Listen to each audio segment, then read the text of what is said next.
friends, I am here to show you my Daybreak quilt. I will put that in there through magic. I finished my last set of, my first round of stitches. The construction part is done.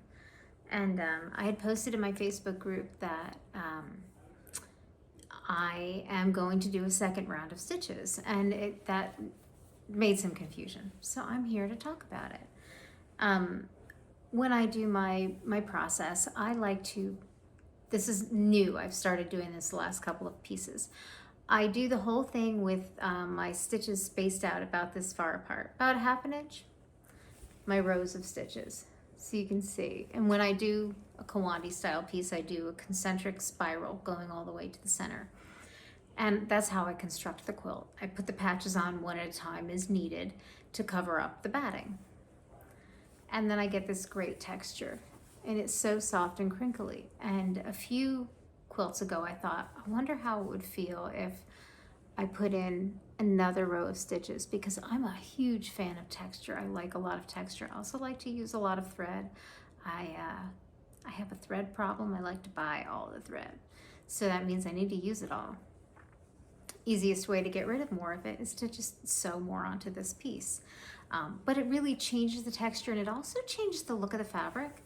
The thread coming across the fabric kind of, it adds more color, and it kind of blends the color, and it pushes the color along so that the fabric looks a little bit more uniform, kind of blurs some of the edges between it.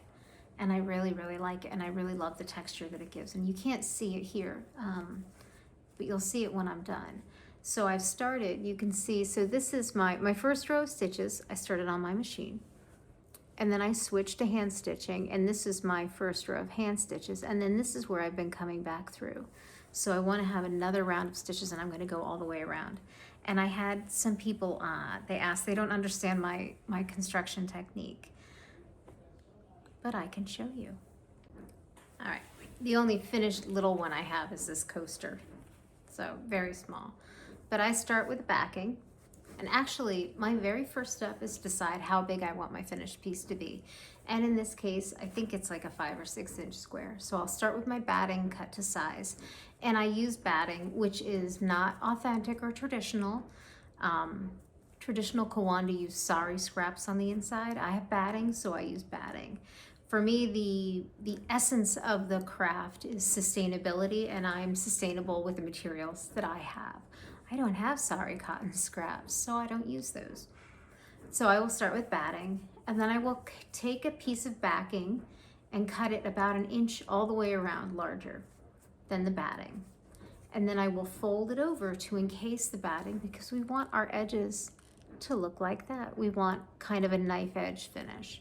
Now this one was made on my sewing machine because it's a coaster. It was just meant to be flat and used to catch the drips from my iced tea glass.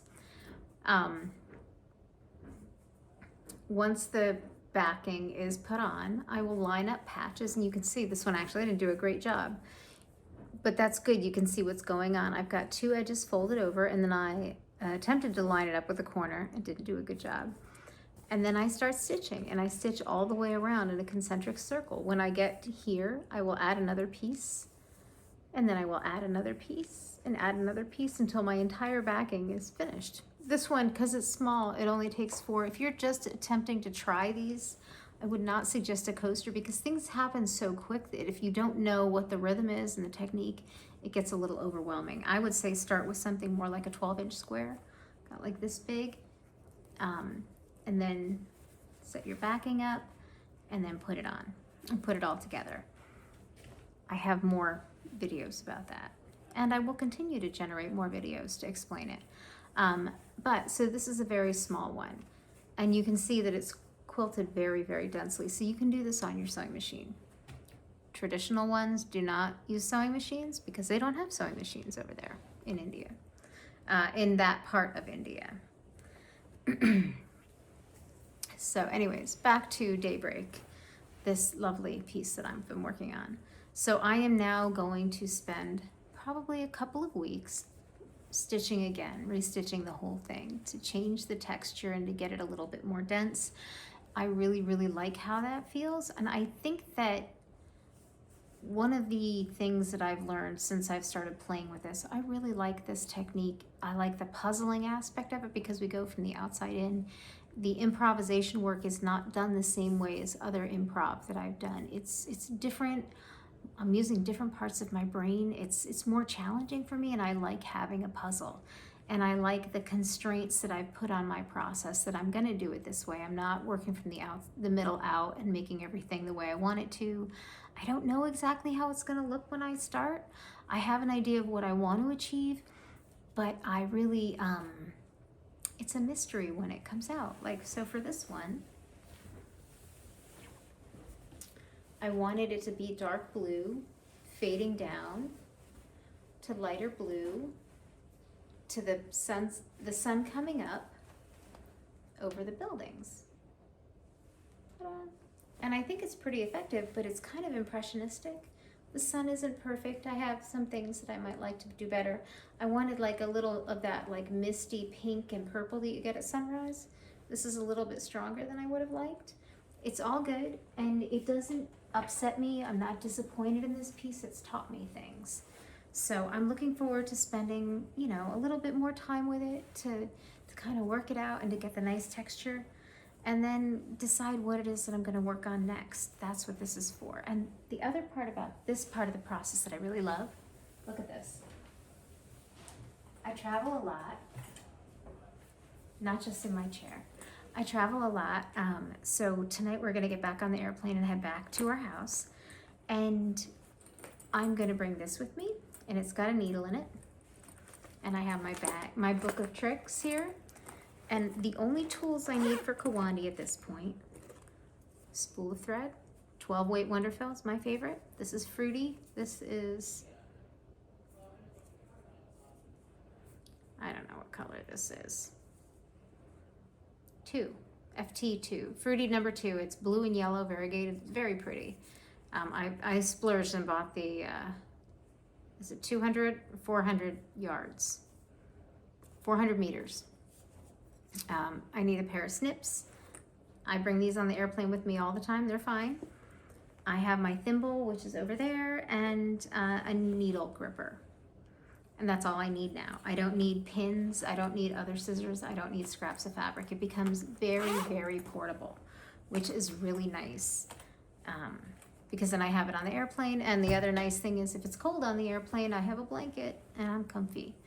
So I love Kawandi style quilts as my travel project. I always have stuff with me in my hands, and this has just been perfect for me. So I definitely encourage you to start, try it, try the technique. It is fun and different. You have to think a little bit differently, which I really like. Anything that gets my brain kind of out of the ruts that I'm in is welcome.